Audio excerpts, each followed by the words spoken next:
La photo de famille de la COP27, la conférence de l'ONU sur le climat qui s'est ouverte à Sharm el-Cheikh en Égypte. Pendant 2 semaines, les représentants de 200 pays vont débattre des moyens d'intensifier la lutte contre le réchauffement climatique alors que les signaux d'alerte se multiplient.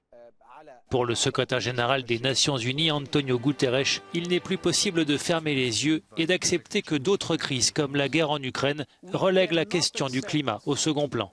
Nous ne pouvons pas accepter que notre attention ne soit pas portée sur le changement climatique. Nous devons bien sûr travailler ensemble pour soutenir les efforts de paix et mettre fin aux immenses souffrances.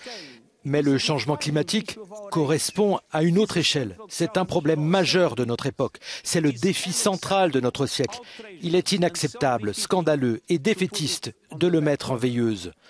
En effet, de nombreux conflits actuels sont liés au chaos climatique croissant et la guerre en Ukraine a révélé le risque profond de notre dépendance aux combustibles fossiles.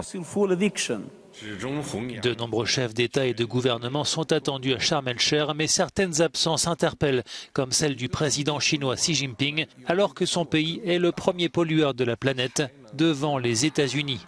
Mais à l'inverse de son homologue chinois, le président américain Joe Biden a prévu de se rendre en Égypte une fois passées les élections de mi-mandat où une victoire des Républicains pourrait remettre en cause son plan climat. Les défenseurs de l'environnement qui multiplient les actions coup de poing pour sensibiliser l'opinion publique à l'urgence climatique redoutent que cette 27e COP débouche comme tant d'autres sur des accords à minima et des engagements non contraignants.